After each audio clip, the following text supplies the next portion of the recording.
Bonjour, je suis Gabrielle Tremblay, professeure en études scénaristiques pour le compte du département d'études littéraires de l'UQAM, l'Université du Québec à Montréal. Cette année, j'organise pour la 3e fois, en collaboration avec Benoît Jourdouin, un cycle de conférences-discussions sous le titre et thème créé avec la théorie. Benoît Jourdouin est titulaire d'un doctorat en art, histoire et théorie de l'École des hautes études en sciences sociales, le HESS à Paris, et en histoire de l'art de l'UQAM. Il est spécialiste d'art contemporain et d'art actuel qu'il aborde depuis une sensibilité queer. Ses recherches portent principalement sur la manière dont le savoir est mis en forme dans des pratiques de recherche-création, des œuvres participatives, des conférences-performances, des installations et des événements de parole. En plus de l'enseignement qu'il anime depuis plus d'une décennie, il collabore régulièrement à plusieurs revues d'art actuelles, notamment S-Art plus Opinion, où il agit en tant que membre du comité éditorial. Il œuvre également dans le milieu muséal montréalais à la programmation de l'action culturelle. Dans la première itération du cycle créé avec la théorie à l'hiver 2021, nous, Benoît et moi, avons mis l'accent sur la théorie, définie comme un corpus d'idées qui habitent et influencent nos invités dans leur travail de création, que ce soit dans l'écriture théâtrale, dans leur parcours universitaire ou dans leur méthodologie de recherche-création. Dans la 2e édition de Créer avec la théorie, l'an dernier, en 2022, nous avons souhaité approfondir notre compréhension de pratiques et de méthodes d'écriture qui se pensent au plus près du social, du politique, du culturel, et ce, à travers l'influence de lectures théoriques. C'est que, nous semble-t-il, c'est quand en fait l'écriture cherche à agir et à faire réagir que l'usage de la théorie prend tout son sens. Cette année, des réflexions similaires nous habitent, Benoît et moi, mais nos questions se concentrent plus directement sur comment, pour le meilleur et pour le pire, diront certains, les lectures et le savoir peuvent contribuer au geste de création, y contribuer, l'influencer, parfois même le modeler. Pour cette 3e édition, Benoît et moi allons nous entretenir avec Maëlle Maréchal, auteurice et personne chargée de cours en études littéraires, Angélique Wilkie, artiste multidisciplinaire et professeure associée en danse contemporaine à l'Université Concordia, et enfin Didier Morelli, un artiste visuel et performatif. Cette année encore, Créer avec la théorie se décline en 3 épisodes et est programmé dans le cadre d'un cours que je donne au certificat en scénarisation cinématographique de l'UQAM à la session d'hiver 2023. L'activité est rendue possible grâce à l'appui et à la collaboration du Centre de recherche interuniversitaire sur la littérature et la culture québécoise, le CRILC, ainsi que le soutien du département d'études littéraires de l'UQAM. Nous les en remercions. Aujourd'hui, Benoît et moi avons le plaisir d'entamer cette 3e édition du cycle de conférences-discussions créées avec la théorie avec Maëlle Maréchal. Je le disais à l'instant, Maëlle Maréchal est auteurice et chargée de cours en études littéraires et féministes. Et elle s'intéresse aux littératures lesbiennes et queer, à l'enfance et à l'intersection classe sociale, genre et blanchité. Maëlle a publié La Minotaure, premier livre de la collection Queer chez Triptyque en 2019. Cet ouvrage de fiction a été finaliste au prix du gouverneur général la même année. Merci et bon cycle. Maëlle, Benoît, nous voici officiellement lancés dans cette conférence-discussion au sujet, sous le thème, sous le titre, cette idée qui nous anime, là, Benoît et moi, maintenant depuis 2 petites années déjà, créée avec la théorie. Je laisse la parole à Benoît et lui donne la grande responsabilité de poser la première question à notre invité aujourd'hui. La question est toute simple, en fait. On aimerait te passer le micro pour que tu puisses nous présenter ton travail d'écrivain-écrivaine, les différents thèmes que tu abordes dans ton écriture, qu'est-ce qui t'habite, qu'est-ce qui motive ce choix-là de l'écriture, qu'est-ce qui porte ton parcours dans l'univers des lettres. Petite question, hein? Euh, beaucoup de choses. Moi, j'aime dire ma venue à l'écriture, elle arrive avec ma mise en doute de Dieu. Chez nous, on était cathos. J'ai eu une phase très, très religieuse. Je me suis vraiment impliquée là-dedans. Puis, euh, puis ma venue à l'écriture était avec la poésie puis le journal intime. Puis ma première phrase dans mon journal intime, c'est je mettais l'existence de Dieu en doute. Donc, puis ça, encore aujourd'hui, ça a un impact sur moi. Pour moi, l'écriture, c'est justement oser être sujet, oser affronter le père, le patriarcat. Chez nous, c'était très patriarcal, donc oser s'affirmer contre Dieu, ben, c'était oser être matière et substance dans l'univers. C'est vraiment chez nous aussi, c'était très... j'ai vécu avec une mère et deux sœurs, et puis on était très, comment dire, opprimés en tant que personne assignée femme.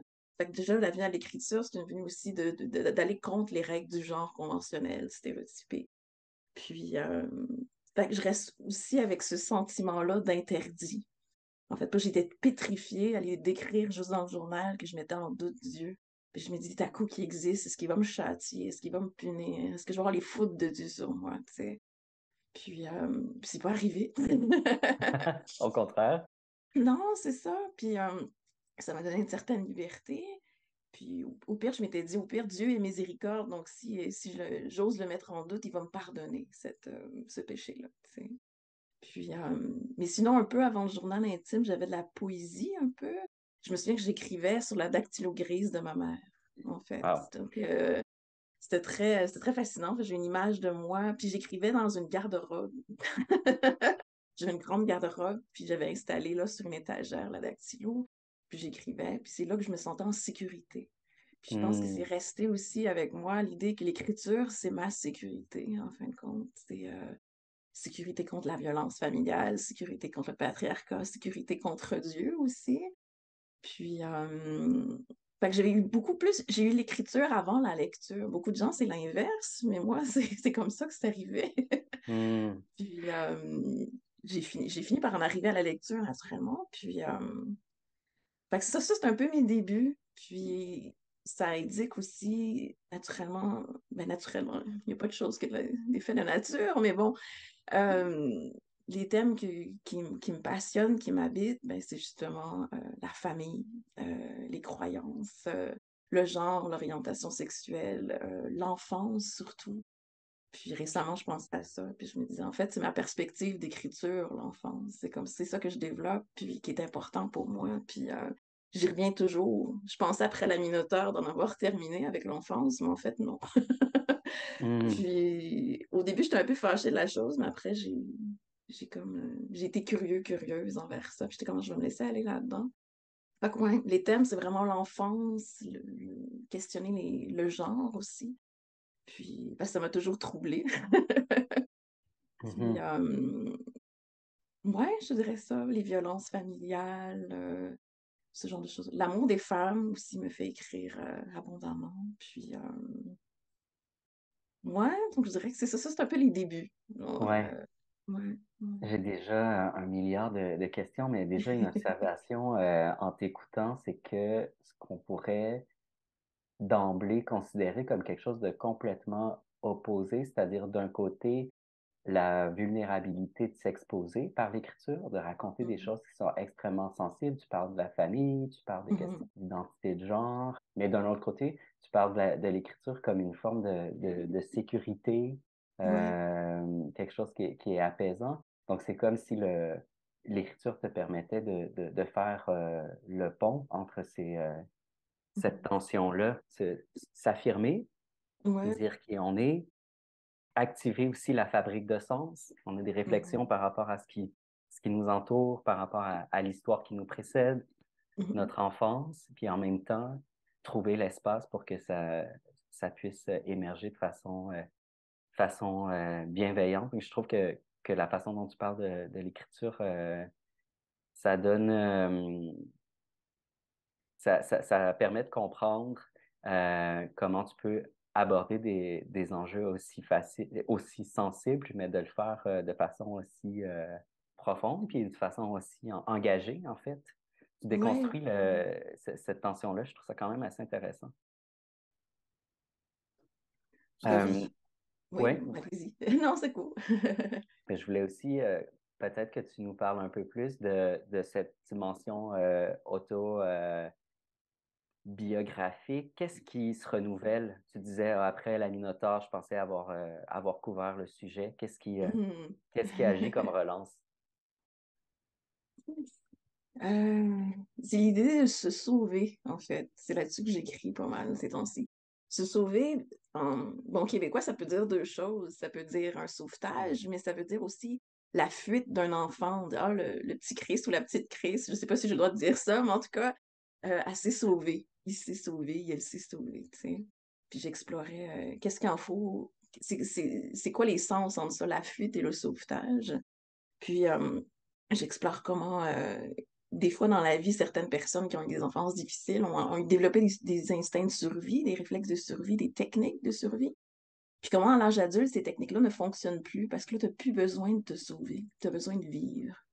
Puis c'est ça que j'explore. Je suis en train d'écrire un autre roman. Puis c'est là-dedans, je suis. Qu'est-ce qu'on fait maintenant pour apprendre à vivre quand on a juste des techniques de survie? Qu'est-ce que ça implique? Qu'est-ce que ça fait au monde? Qu'est-ce que ça fait à la littérature? Qu'est-ce que ça fait à nos relations? Puis, c'est ça. Puis toujours à travers un peu des mythes aussi. Je suis en train de ramener un autre mythe aussi. Puis, pour moi, les mythes, c'est très intéressant. C'est s'approprier vraiment quelque chose de l'ordre, pas tant juste du sacré, mais je sais pas, la théorie un peu, justement. Quelque Mhm. chose, s'approprier un domaine que j'étais jamais vu, qu'on m'avait jamais présenté que c'était mon domaine à moi aussi, que j'avais le droit à faire la théorie, j'avais le droit d'imaginer ce genre de choses-là, puis de les comprendre, puis de les altérer. Hein, parce qu'avec la mine d'auteur, c'est ça que j'ai fait, justement. Puis je suis encore dans cette dynamique-là d'altération de mythes, puis il y a quelque chose de sécurisant pour moi dans les mythes aussi en même temps, puis qui ramène à la Bible, qui ramène à l'Église, à la religion. Parce que je l'ai lu, la Bible. J'ai lu le Nouveau Wow. Testament, je l'ai lu quand j'étais jeune, je lisais des récits de missionnaires, de femmes missionnaires. Une chose que je voulais faire quand j'étais ado, je voulais devenir ben justement une sœur, je voulais devenir missionnaire. Puis ça me paraissait quelque chose d'éclaté. Je voyais des anges, je faisais la messe à mes sœurs, tu sais. Mais il y a quelque chose d'inscrit dans ces récits-là, bibliques aussi, qui ne veulent pas m'habiter, qui m'ont beaucoup impressionnée quand j'étais jeune, puis j'avais juste les facultés cognitives d'un enfant. Donc, je les ai cernés à partir de tout ça. Puis je pense qu'à l'âge adulte, maintenant, j'essaie de... C'est comme un point d'origine, mais que je le resignifie par rapport à tout ce que je deviens, justement, pour les rendre peut-être un peu plus inclusifs, faire sens avec mon devenir d'aujourd'hui, puis ce qui est important pour moi, je dirais. Mhm. Je te posais la question sur l'autobiographie. Tu as bien perçu l'idée de la théorie derrière ma question, parce qu'en fait, j'avais un peu l'idée, c'est le concept d'autothéorie, c'est-à-dire parler de soi, mais Mhm. aussi en parler d'une manière qui est aussi un partage, qui est une main tendue vers l'autre. Et j'ai l'impression que la façon dont tu parles des mythes, c'est ça aussi, c'est de convoquer un vocabulaire que plusieurs personnes partagent pour ancrer ton Ouais. expérience personnelle dans quelque chose qui peut circuler, puis qui peut avoir des échos aussi chez les lecteuristes. Oui, puis l'idée de s'adresser à plusieurs personnes, c'est important pour moi aussi de faire attention de ne pas utiliser un langage trop niché, en fait. Puis faire participer un peu les gens aussi, parce que moi, je me suis rendu compte que le savoir, c'est quelque chose que je me suis approprié chez nous. On n'en est pas à l'université. Ma grande sœur et moi, on est les premières personnes de la famille à l'université. Ma cousine y est allée un petit peu. Puis, puis c'est nouveau, puis après, j'ai envie de partager tout ce que ça m'a amené aux autres, justement, aux autres qui sont pas passés par là. Puis c'est l'idée un peu de décloisonner les savoirs, le sortir des murs universitaires aussi. Qui a accès, euh, puis selon quel modèle. Ça coûte de l'argent quand même au Québec encore, étudier, même l'école secondaire, ça coûte de l'argent, même au public. Donc, ça crée des fois des injustices par rapport à l'accès au savoir.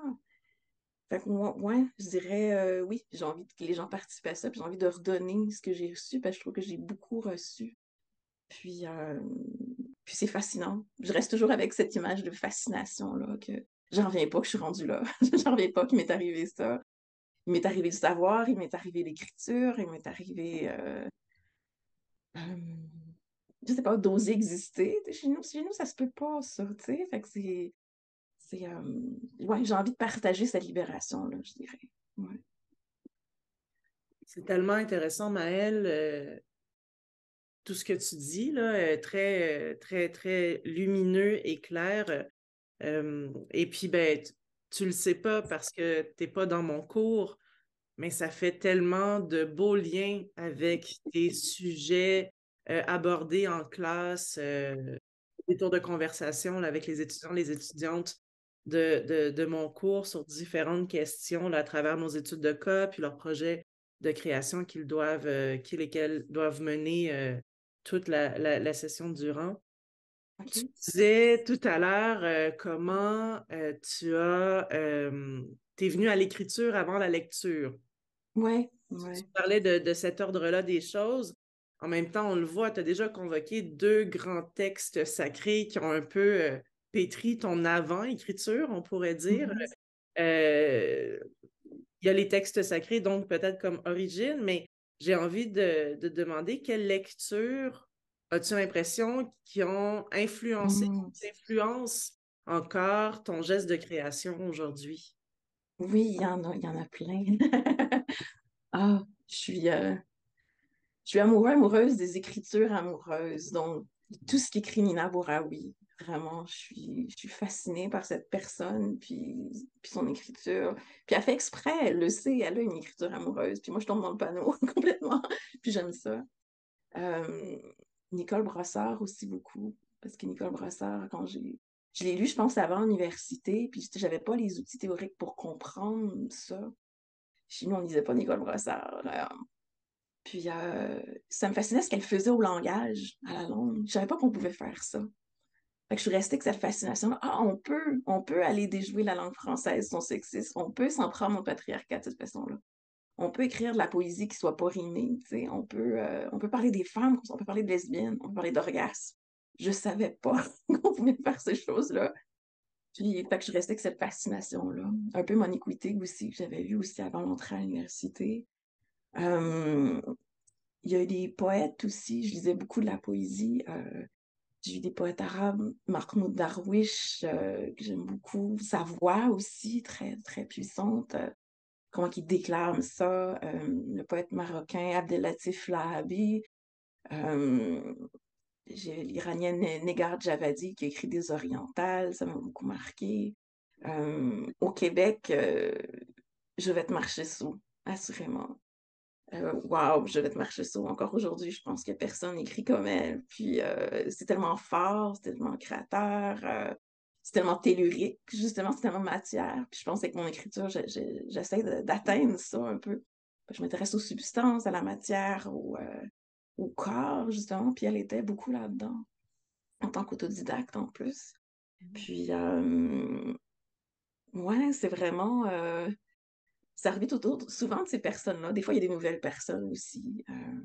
Récemment, j'ai lu Chris Bergeron, puis j'adore ce qu'elle a écrit, Vaillante. Vaillante est superbe aussi, une petite nouvelle, livre. Mais oui, je reviens souvent à des écritures, des fois, soit des écritures amoureuses ou des écritures qui s'éclatent un peu, qui sortent du réel. Parce que moi, c'est comme ça que je vois l'écriture, c'est comme ça mon emprise sur le réel, c'est quand je me décale du réel.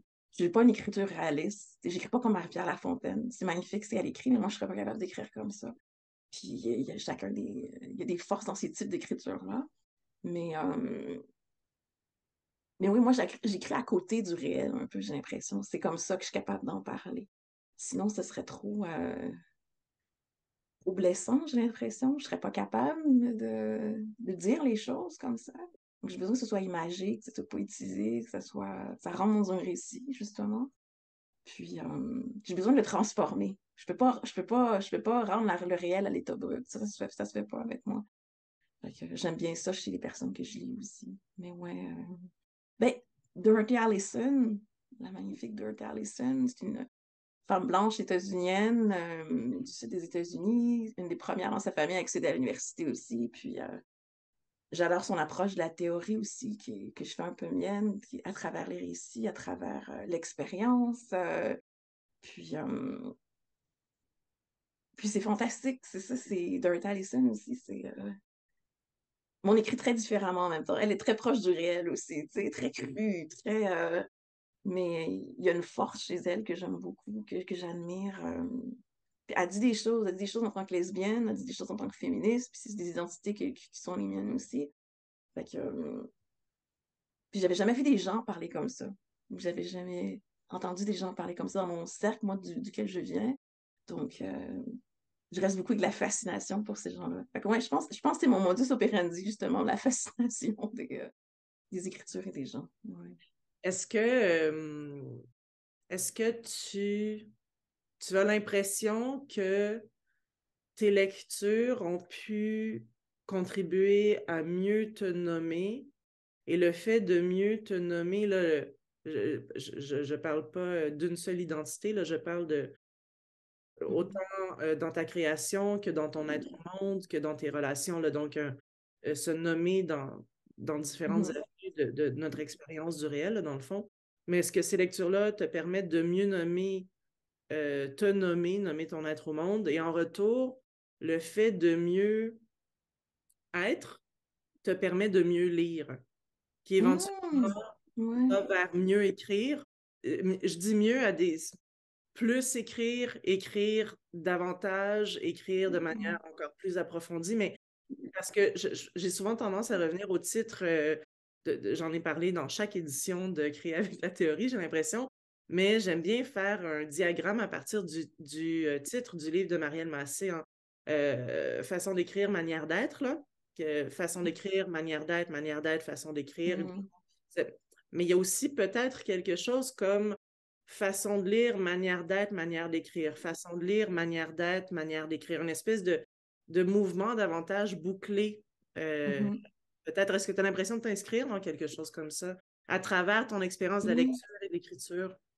Oui, parce que je pense que mes expériences de lecture en viennent, me transforment, me bouleversent, puis je les amène avec moi. Puis j'aime bien ça, en parler dans mon écriture, référer aux autres aussi. Puis, comme toutes les lesbiennes, je les appelle là quelque chose, ou j'essaie de les rentrer dans une mythographie. Ou Bouraoui, je l'appelle la Bouraoui dans mes textes. Le brossard, je l'appelle la brossard. Puis j'essaie de convoquer justement toute la matière, toute la texture de leurs écritures comme ça, puis de faire des liens. Fait que oui, c'est sûr, ça vient chercher. Fait que oui, ça m'a ouvert des possibilités identitaires que je ne savais pas au début. Fait que Monique Wittig, Nicole Brossard, Nina Bouraoui. Nina Bouraoui, je l'ai su avant de me faire un coming out à moi-même et à tout le monde. Donc, c'est intéressant. J'ai été captivée par le livre sur une étagère à la librairie. Puis, fait que ça me donnait des options, des options existentielles, identitaires. Puis je me suis appropriée des fois. Je me dis, OK, ça se peut, je peux faire ça, j'ai le droit de faire ça. Puis on peut être publié comme ça, tu sais. Puis, puis oui, en retour, comment je deviens mieux avec moi-même. Tu sais, en ce moment, je suis en train de faire une transition hormonale aussi. Donc, puis ça aide à calmer la dysphorie. Donc oui, il y a un retour de ça sur l'écriture, si je suis mieux dans mon corps. Puis, puis comment parler de ça? C'est une expérience assez fascinante. Je sais que le mot revient souvent, mais curieuse, une expérience curieuse, je dirais. Puis j'ai le goût d'en parler, j'ai le goût d'en... Puis pour moi, comme prendre les hormones, prendre la testostérone dans mon cas, dès que j'ai eu la fiole, j'ai fait le parallèle automatique avec la plume que tu trempes dans l'encre, en fait. Mais là, c'est la seringue que tu rentres dans le flacon, dans la fiole. J'étais comme, oh, wow, OK, il y a quelque chose de s'écrire comme ça. Pour moi, c'était une écriture du corps, mais autrement que par les outils traditionnels, tu sais. J'ai vu le parallèle aussitôt. J'étais comme, OK, oui, je fais la bonne chose, tu sais. Je peux écrire mon corps de différentes façons, le transformer, puis témoigner de ces expériences-là. Puis j'aurais une approche très différente que Preciado. Je sais que Preciado, pas Preciado, on a parlé, mais c'est plus... Donc oui, en fait, je dirais oui. C'est sûr que ça circule comme ça, nécessairement, puis c'est beau. J'aime ça, je trouve ça beau, tu sais, ouais.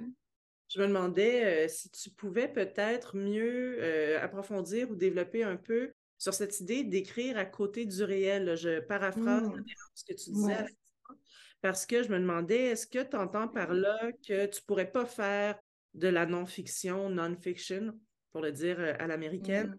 Est-ce que tu défends un ancrage dans la fiction très fort, ou tu l'entends autrement? Comment ça se traduit, cette idée de écrire à côté du réel, d'autant plus avec le parallèle que tu viens de faire, la plume dans l'encrier, la seringue dans le flacon, on devient très proche du réel finalement, puis tu parles de ton expérience au monde dans ton travail aussi. Donc, je me demandais si tu pouvais préciser à ce sujet-là ce que tu entendais par cette expression. C'est... Je te prends pas en défaut, hein? Non, je réfléchis. Je réfléchis. Je réfléchis, c'est juste ça. On voit pas les bulles, là, mais il y a plein de bulles en ce moment. Puis, oui. J'ai un rapport à la BD aussi. Je lisais beaucoup de BD quand j'étais ado. Donc, je pourrais plus écrire si proche du réel. Je l'ai déjà fait. Je pourrais plus le faire, même à l'université. En tant que chercheuse, intellectuelle, je peux plus faire ça. Je fais juste de la recherche-création maintenant parce que je trouve que ça aseptisait, ça restreignait trop qui j'étais, en fait. Puis ma façon de penser. J'ai réussi à penser de manière très positiviste, très lumière, séparée corps-esprit, et de plus paraître la subjectivité dans l'écriture, mais je trouvais que ça m'étouffait, finalement. Puis, pour moi, écrire à côté du réel, c'est transformer toujours ces expériences. C'est leur faire un processus de transformation constante. Ne jamais rendre le réel comme qu'on la sort seconde après seconde, en fait. Il y a besoin je sais pas, de lui donner plus de matière, plus de corps, plus d'émotion, je pense. Dans mon cas, à moi, du moins, j'ai besoin de le rentrer dans quelque chose, dans une histoire, dans un. Je parle de corps, mais c'est pas juste des corps individuels, ça peut être un corps social, ça peut être un corps familial. J'ai besoin de. Puis souvent, je dis à mes amis ces temps-ci, pour moi, je vois l'écriture comme un organe de mon corps, en fait. Toute cette idée de transformation du réel. Par l'écriture, je transforme le réel constamment. Puis, donc, il y a la transformation, oui, on transforme je sais pas, en suc gastrique littéraire ou ce genre de choses-là, mais il y a aussi l'idée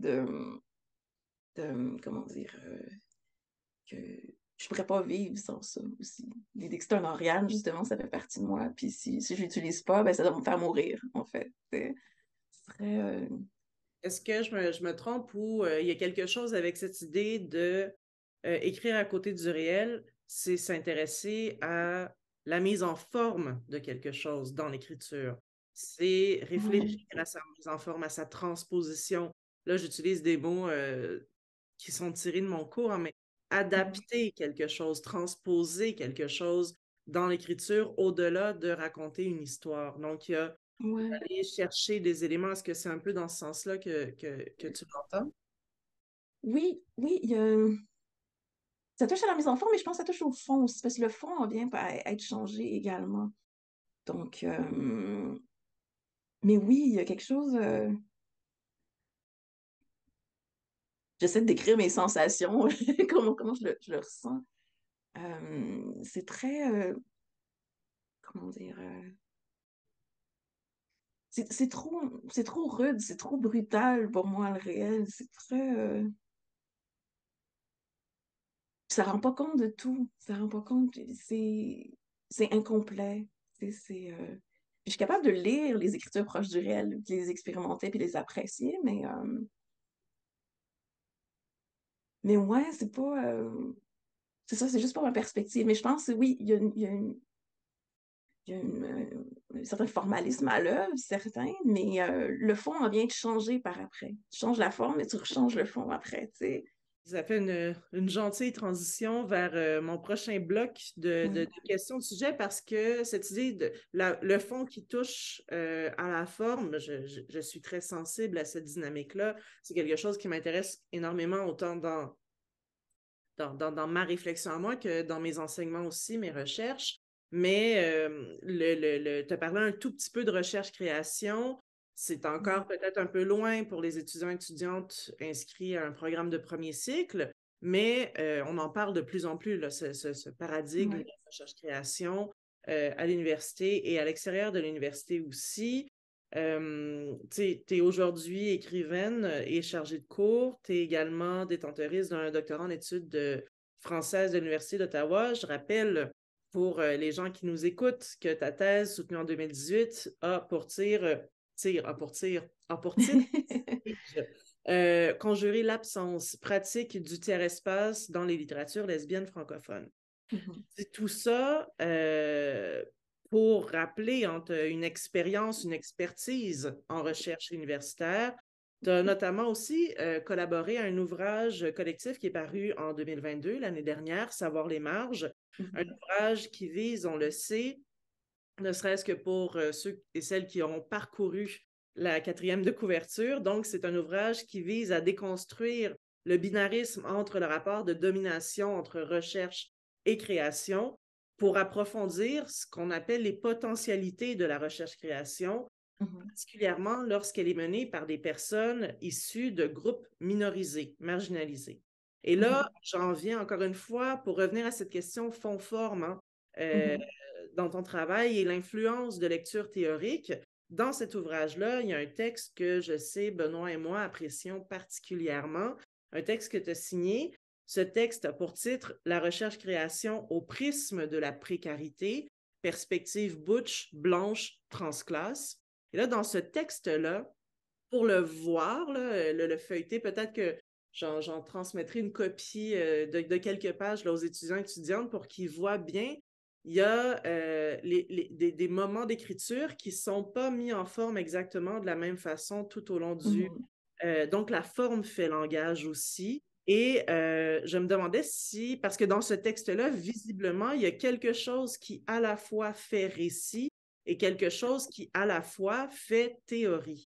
Et là, je me demandais si tu peux nous parler du projet et de la démarche qui a mené à ce texte-là.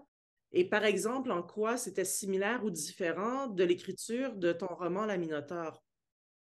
Les objectifs étaient très différents pour les deux. Par rapport au texte d'en savoir les marges, j'avais envie, j'avais le besoin de raconter mon expérience de c'était quoi passer à travers l'université, de vivre dans la précarité, d'accéder à un savoir hyper niché, hyper pointu, mais d'avoir de la misère à payer ses factures d'épicerie, ou d'avoir de la misère à payer son loyer, ou payer Hydro-Québec, ou avoir pas assez de ressources. À un moment donné, mon doctorat, mon ordinateur a planté, puis j'ai pas pu le remplacer. Fait que je devais aller chaque jour à l'université pour emprunter un portable. Il fallait que je le ramène à chaque jour parce que j'avais pas le droit de le garder plus qu'une journée. Il fallait que je le renouvelle comme ça.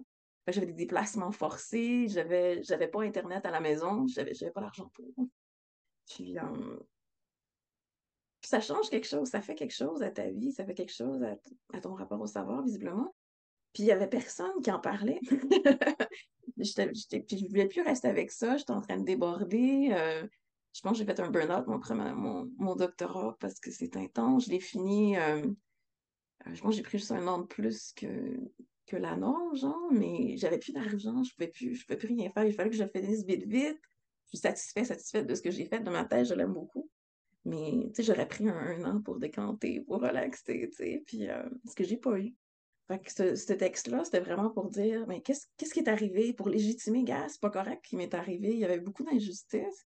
Puis comment je peux rendre ça? Puis l'écart que ça fait quand tu as un savoir super pointu, tu peux enseigner à l'université, mais tu as de la misère à payer tes factures, puis tu te retrouves plus. C'est une situation où on parle pas, je trouvais. Puis j'étais comme, on a besoin d'en parler. Puis j'ai utilisé dans ce texte-là justement des outils de la théorie, le langage théorique, genre la citation, les références, des choses ça, pour le démonter. Donc, je cite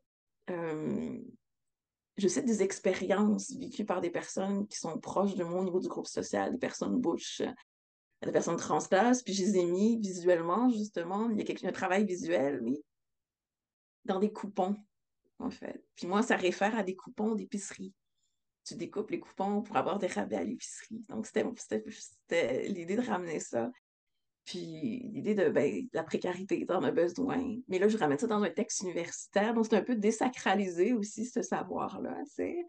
Puis le ramener à la réalité des choses, tout simplement, tu sais. Puis, comment que ça m'a beaucoup atteint au niveau de mon corps. Mon corps était immensément fatigué. Mais tu sais, dans l'université, c'est encore très la science positiviste. Séparation du corps et de l'esprit. J'en parle aussi dans mes cours. Puis, ça a toujours cours encore aujourd'hui, malheureusement, tu sais, mais ce n'est pas vrai. On n'a pas à séparer le corps et l'esprit. Puis ça vient à créer des problèmes psychiques, justement. Puis moi, ça a créé beaucoup de problèmes chez nous. Puis c'est une façon de me réapproprier mon corps, justement, mon corps qui a été malade à cause de ça. La précarité, ça rend malade. T'as faim, t'as soif, t'as des problèmes de santé, t'as des problèmes de santé mentale, tu sais plus quoi tu débordes de théories, genre, un peu partout, mais tu peux pas faire face au quotidien, tu sais. Puis ça, je sais que c'est pas tout le monde qui est dans cette situation-là, mais moi, c'était une perspective transclasse, justement. Tu sais, c'est Chantal Jacquet qui a défini ce terme-là, puis je le trouvais intéressant. Au lieu de transfuge de classe, tu sais, qui dit transfuge, c'est plus l'idée d'une trahison à ta classe, tu sais. Transclasse, il n'y a pas cette trahison-là, puis ça peut être de te déclasser ou de monter en classe sociale. Puis chez nous, ben, c'est ça que ça fait. Ce qui arrive quand tu montes en classe sociale, ben, tu apprends à déconsidérer, à délégitimer un peu ton savoir de base, d'où est la classe sociale de base. Chez nous, ben, j'avais appris à ne plus, justement à me désister des émotions. Chez nous, il y avait beaucoup d'émotions. Au langage parlé, l'université, ça m'a changé, ça a changé mon langage. Puis à un moment donné, ma famille ne me comprenait plus, en fait. Ils pensaient que je me prenais pour une autre personne. Mais il y avait vraiment une césure à ce niveau-là, ça passait plus, il n'y avait plus de rencontres. Puis c'était une perte, ça. C'était dur à vivre. Je m'éloignais de ma famille sans le vouloir. Je ne savais pas que l'université était pour me faire ça, que l'accès au savoir était pour me causer des distances comme ça, distances langagières, symboliques, culturelles. Puis tu arrives dans une autre classe sociale, tu as un savoir d'une autre classe sociale, mais tu n'as pas les moyens pour vivre avec cette classe sociale-là. Puis ben, ça crée des précipices, ça crée des précipices de toutes sortes, hein, physiques, psychiques. Puis plus j'en ai parlé, plus que des gens se sont confiés à moi aussi pour me dire, ben oui, ça existe, ça n'a pas d'allure, il faut faire quelque chose, puis il faut le ramener à l'université, il faut le dire à ce monde-là, justement. Qu'est-ce que tu fais, en fait? Tu fais quelque chose aussi. Tu fais blessure, tu fais violence. Ce n'est pas juste, ah voilà, maintenant je suis une autre classe sociale, j'ai dû savoir, c'est le fun. Non, il y a des bouts que c'est pas le fun aussi, en fait, que ça fait mal, que j'aurais voulu apprendre les choses autrement. Puis aujourd'hui, j'en suis à penser la rupture penser PANSER, à penser la rupture que l'université m'a causée avec ma famille. Je me rapproche de ma famille, je me rapproche du langage, du parler que j'avais avant aussi, tu sais, pour des histoires familiales, des émotions aussi, des relations qu'il y avait. Je réapprends à voir que le savoir, c'est pas juste le savoir universitaire. Le savoir, c'est aussi ce que ma mère a vécu. C'est les larmes de mes sœurs aussi. C'est la violence que j'ai vécue enfant. C'est mais aussi toutes les stratégies d'une certaine classe sociale aussi pour subsister malgré la pauvreté, subsister dans les écarts de richesse. T'sais. Puis je trouvais que c'était important à dire. Fait que le texte est un peu une manifestation de tout ça. Puis par rapport à ma perspective, moi, une personne blanche, une personne transclasse, une personne qui se nomme Butch, donc qui a un rapport certain à la masculinité féminine. Puis qu'est-ce que ça fait, ça aussi? Parce qu'à l'université, ça fait quelque chose. Peut-être certaines personnes ne le voient pas, mais il y a un rapport de genre très conventionnel à l'université, en fait. Puis, moi, je l'ai vu beaucoup, mais je n'étais pas capable de me conformer à ça. Je ne pouvais pas être féminine, ça allait contre moi. Mais je sentais la tension en moi. Fait que j'essaie d'expliquer ça aussi, qu'est-ce que ça fait quand tu es une personne assignée femme et masculine. Qu'est-ce que ça fait au savoir? Qu'est-ce que ça fait avec les rencontres avec les professeurs? Puis, ouais, puis est-ce que ça existe une masculinité non toxique aussi? J'essaie de... Enfin, ouais. Je voulais rebondir sur ce que tu disais, Maëlle, parce que, tu sais, souvent, avec les étudiants, les étudiantes, tu sais, ils me voient faire des longs apartés. Puis là, je leur dis, parce que, pour le rappel, on est dans le cadre d'un cours en adaptation cinématographique, mais ça peut intéresser quantité de gens dans plein de domaines, là, ce dont on parle. Mais des fois, particulièrement dans les cours qui sont certifiés en scénarisation, tu sais, j'ai l'air de faire un long aparté puis de m'éloigner vraiment de questions scénaristiques. Je leur dis non, on parle du monde, donc on parle de l'écriture de scénario. Et puis, en t'écoutant parler, je crois que c'est important de rappeler que tu nommes et parles d'enjeux réels, très importants, mais qu'il est toujours question du texte premier d'où émergeait ma question, à partir duquel partait ma question. Qu'est-ce qui a mené ou qu'est-ce qui a organisé ton travail d'écriture pour ce texte-là? Mais je te relancerai sur cette idée de en quoi le processus d'écriture de ce texte-là, qui est de l'ordre plus affirmé, recherche-création, est différent de l'écriture d'un roman, par exemple, ou est différent de certaines écritures de fiction en cours pour toi en ce moment, ou est-ce que c'est quelque chose de similaire et c'est simplement au projet par projet que ça s'organise pour toi? Ça varie beaucoup. D'abord, c'est ça, les objectifs différents, comme la Minotaure, puis mon texte dans Savoir les marges, les objectifs étaient très différents. Mais le projet final était différent. Pour Savoir les marges, c'était pour un article, je le savais. La Minotaure, c'est un projet personnel, c'est un projet de plus longue haleine. Je le voulais en un roman. Puis, mais je vois où tu veux en venir, puis j'essaie de trouver une explication. Puis je suis pas... je pense que ce seraient les objectifs, ouais, qui expliqueraient les différences notables. Je pense que c'était pour dire la colère, mais les deux, il y a de la colère, tant dans la Minotaure que dans mon article de Savoir les marges. Colère contre un milieu universitaire qui m'a fait de violence puis qui ne reconnaît pas cette violence-là. Puis, puis d'avoir été un peu dans les limbes d'une violence systémique, on pourrait dire peut-être même. La Minotaure, c'était une violence beaucoup, dénoncer la violence d'un patriarcat, de violence d'un sexisme, la violence contre les enfants. Fait que ça diffère un peu. Puis, je pense que c'est qui tu vas aller chercher aussi. Je savais que je n'ai pas le même audit, le même lectorat que pour l'article que pour le roman. T'sais. Fait que pour m'adresser à plus de gens, je pense d'aller vers le récit, mais vers la fiction, c'est plus quelque chose qui va aller de soi. Tandis que pour les articles, je sais que je vais m'adresser à des gens qui ont fait l'université et tout. Puis il y a quelque chose de ça que je vais aller transgresser, justement, d'aller jouer là-dedans. Fait qu'il y a des codes plus précis qui vont peut-être être développés. Mais, ouais, je dirais que ce serait ça, la différence. Ouais. Moi, j'aurais envie de poursuivre sur la fabrique théorique dans ton travail, dans le sens où tu parlais justement de penser un peu le, le savoir, la rupture que ça a créée avec ta famille, d'essayer de rassembler en fait les deux mondes. Puis, je veux dire, on va pas se cacher que c'est un des enjeux, je pense, qui dans ton travail et puis dans ta posture fait le plus écho à nos réflexions, puis nous permet d'aller à un endroit peut-être où dans les autres rencontres, on n'est pas encore allé. Alors, c'est peut-être... j'aurais peut-être envie de t'entendre un peu plus là-dessus. Comment est-ce en fait, peut-être que tu nous aides à mieux comprendre l'effet de rupture qu'il y a eu quand tu as plongé dans l'univers théorique puis que ça t'a donné des outils pour mieux comprendre, mieux dire. Puis de l'autre côté, c'est ça, l'euphorie de mieux comprendre, mieux dire et en même temps, l'échec de la théorie à se raccrocher à ton monde. Dans la Minotaure, il y a deux extraits et face à face, on a les mots finissent toujours par faillir au réel. Et de l'autre côté, toute ma vie, il y a eu urgence d'apprendre.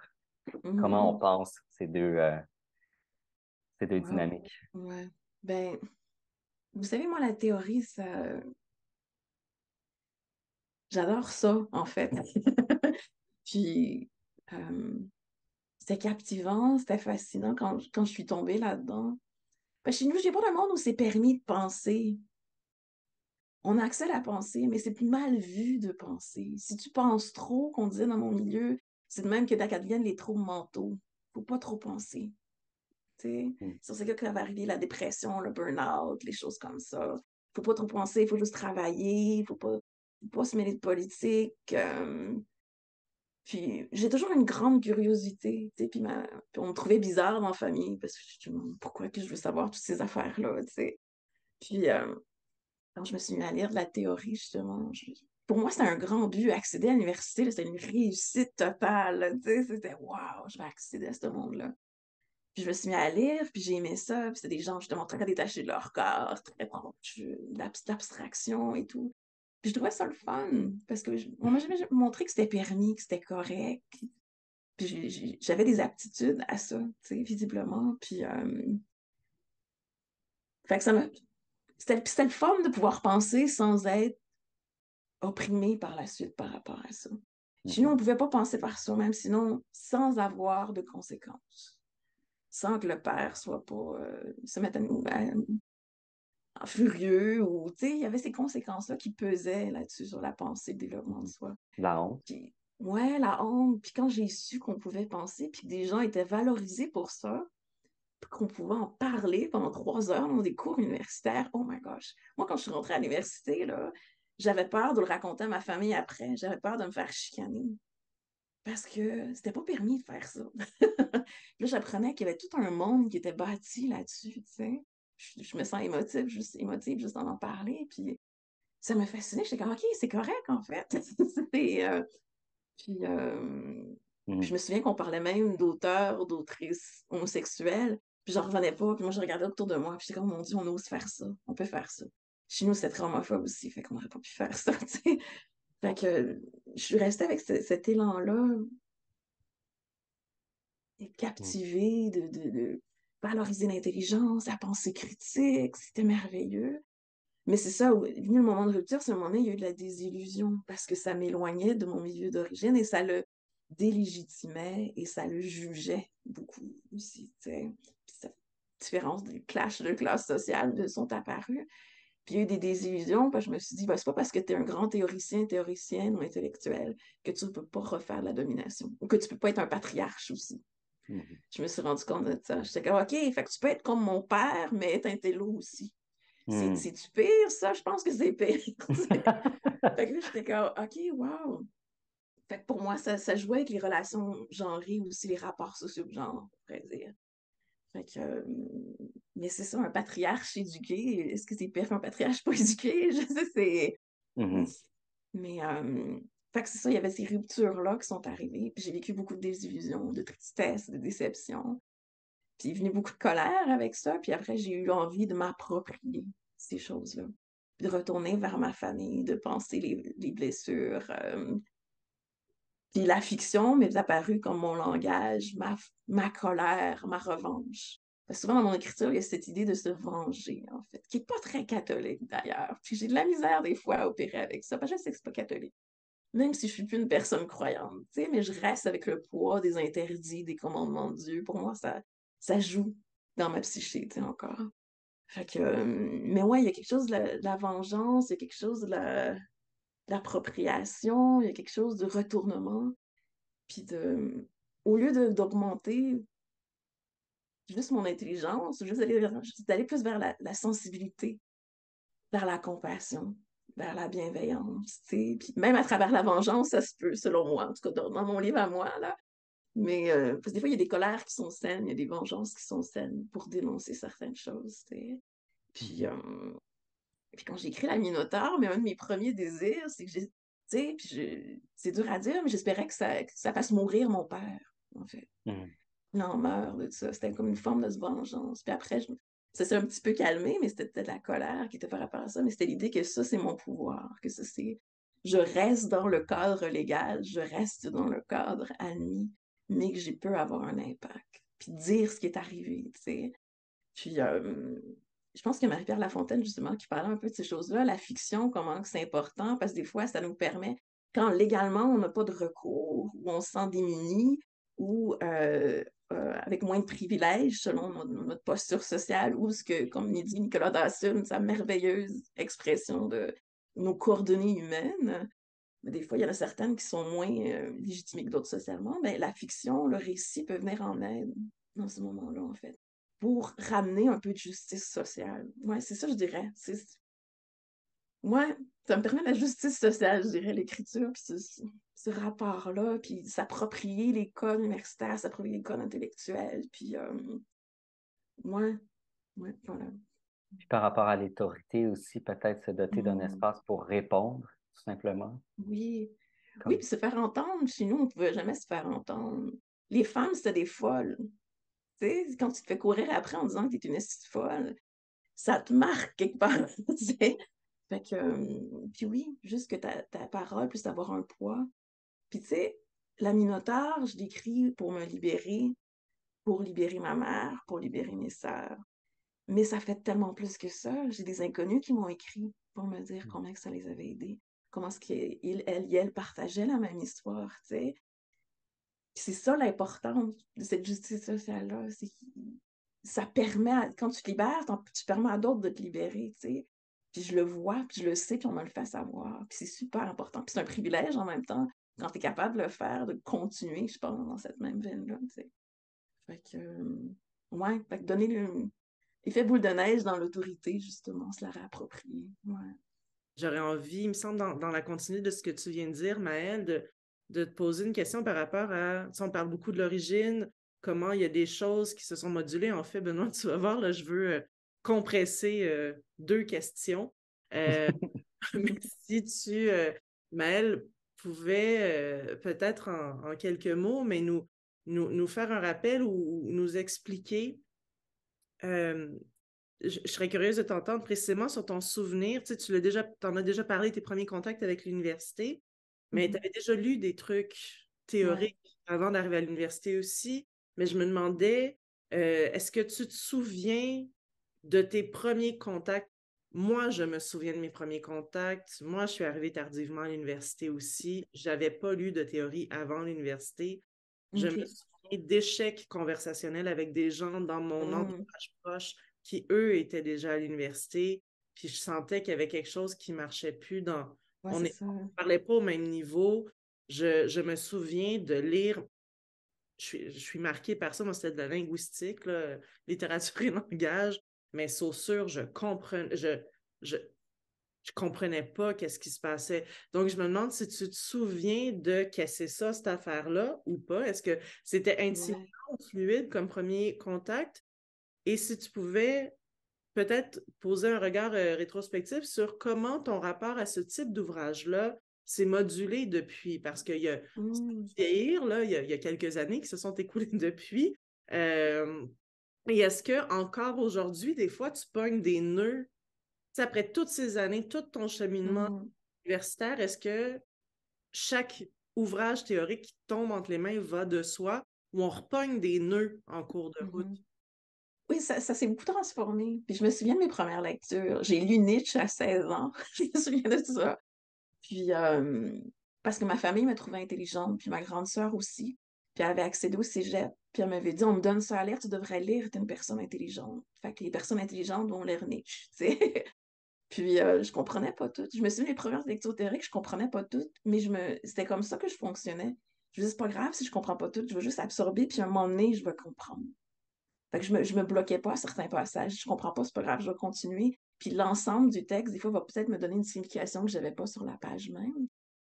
Mais sinon, à part ma grande sœur, c'est mon entrée en fait dans la communauté lesbienne qui m'a permis des lectures théoriques parce que je cherchais, j'étais avide de représentation, de soif de représentation, puis dans la communauté, on se partage les lectures comme on le fait depuis très, très, très longtemps. Lynn Chamberlain en parle dans ses mémoires lesbiennes de Montréal.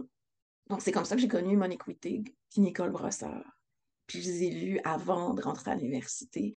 Puis me faisait des liens à Dorothy Allison, Brossard, c'est beaucoup d'autres personnes aussi, c'est Mary Daly. Fait que c'est comme ça que je pouvais réseauter, en fait. Puis il y avait dans la communauté lesbienne, dans les écrivaines lesbiennes, il y avait déjà cet apport théorique-là, en fait. Fait que pour moi, c'était par l'orientation sexuelle que je suis arrivée aussi à la théorie. Fait que c'est très intéressant. Puis, puis ça m'a appris à lire la littérature comme la théorie, en fait. Hmm. T'sais? C'est comme ça que je lis maintenant aussi. Je lis beaucoup moins de textes purement théoriques parce que j'avoue que je suis plus capable. C'est pas que je suis pas capable de comprendre, je sais, mais je suis plus capable de me mettre dans cet état d'esprit-là. Je Hmm. ne veux plus. Ça me fait violent, je suis plus capable. Fait que je vais lire des romans comme de la théorie, je vais lire de la recherche-création beaucoup. c'est ça qui est différent aujourd'hui. J'ai lu Les origines du totalitarisme d'Hannah Arendt, mais je serais plus capable aujourd'hui. Puis, ça a la valeur, bien sûr, mais moi, je peux plus absorber le réel de cette façon-là. J'ai eu un trop-plein, puis ça marche plus. Puis ça va pas avec qui je suis. Puis je pense que dans la vie, faut pas se faire violence à ce point-là. Fait que, ouais, je vais lire les romans comme la théorie, je vais lire la poésie comme la théorie, la poésie qui était un de mes premiers amours aussi. Avant l'université, moi, je faisais des lectures publiques de poésie dans les bars, puis dans les cafés, puis dans les bibliothèques, les maisons de la culture. C'est comme ça que j'ai commencé. Puis je suis rentrée à l'université à 21 ans. J'ai pas fait de cégep. J'ai fait l'école des métiers. J'ai un diplôme en réparation d'électroménager. J'ai un parcours assez spécial. Puis,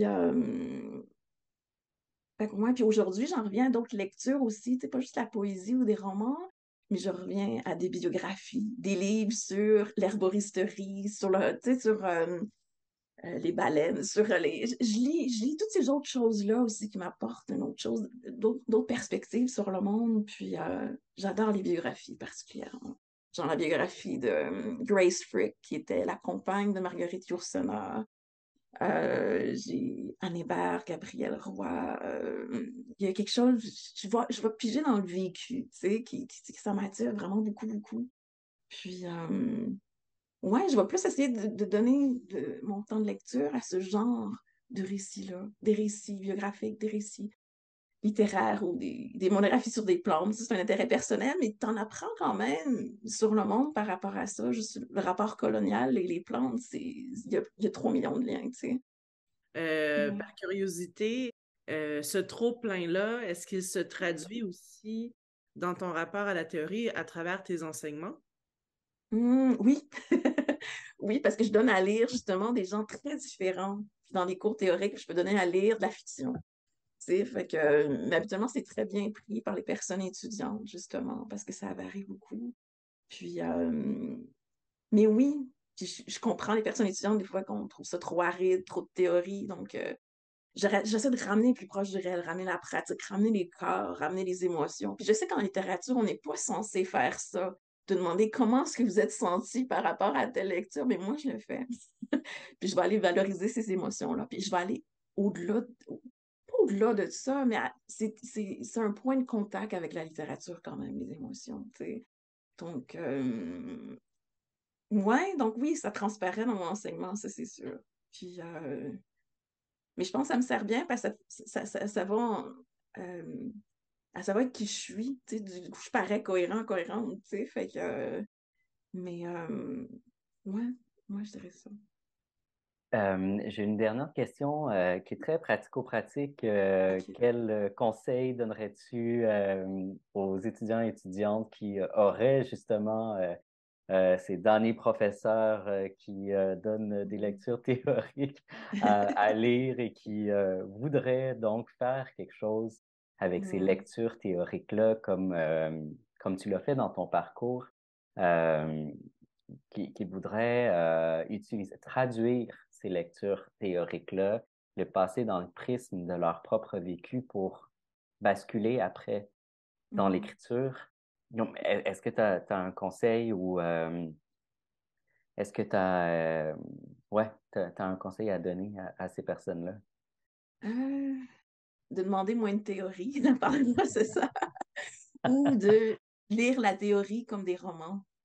Trouver les intrigues, trouver les personnages, parler de narration, de script peut-être, ou d'aller d'aller vers l'inverse, en fait. Je pense, une de vos questions, c'était de comment se laisser contaminer par la théorie, mais plutôt faire l'inverse, en fait. C'est comment, Mhm. ouais. Puis puis de s'approprier les outils. Comme moi, mon plaisir, ben, c'est justement d'utiliser la citation, qui est un procédé très intellectuel, puis de rentrer ça dans l'imaginaire, dans les récits out of this world, des choses comme ça, mais d'utiliser ça, puis ça désacralise un peu ces outils-là, puis ça devient des outils scripturaux, des outils narratifs intéressants, tu sais. Donc, ou les notes de bas de page, ou faire exprès, justement, ah oui, moi, je suis juste un pur esprit, ben, jouer avec cette idée-là, tu sais. Puis ou on a tous lu des textes théoriques dans lesquels il y a une phrase, et puis là, on cite en parenthèse 10 personnes, puis qui a le temps d'aller lire ces 10 personnes-là, mais justement, mais utiliser ça aussi dans l'écriture, en fait. Puis d'aller déconstruire ça, prendre cette phrase-là, puis faire un récit à partir des 10 personnes nommées en parenthèse. J'essaie de voir un côté ludique un peu à la chose. Fait que ce serait ça mon conseil. Voilà. Il y a quelque chose là-dedans aussi, tu sais, là on évoque comment intégrer de la théorie tout à fait scolaire, universitaire, là, comment construire ça. Donc, le conseil est de ne pas, si on plaque, si on fait juste un rabattage, tu sais, de jouer avec ça, que ça devienne un usage ludique de théorie imposée, disons, par un cadre scolaire, universitaire. Il n'en demeure pas moins, il me semble, si on repense à notre conversation des dernières 50 quelques minutes, parce que oui, le temps passe, des dernières minutes, on le voit aussi comment dans ta démarche depuis de nombreuses années, il y a une lente contamination, je le dis de manière positive, hein, c'est un lexique médical, là, mais de manière positive, de tes lectures à la fois théoriques et non, qui intègrent ton rapport à l'écriture et à la création de faits. Oui, c'est vrai. Ouais. Puis ça prend un temps. Je pense que la lenteur, c'est correct.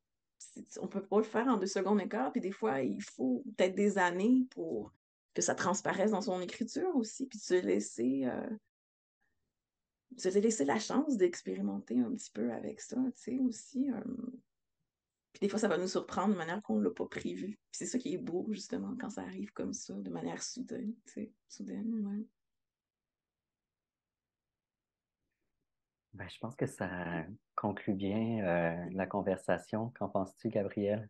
J'en pense très bien. Le conseil de la lenteur et de ne pas précipiter les choses me paraît tout à fait excellent en conclusion de cette conversation très importante.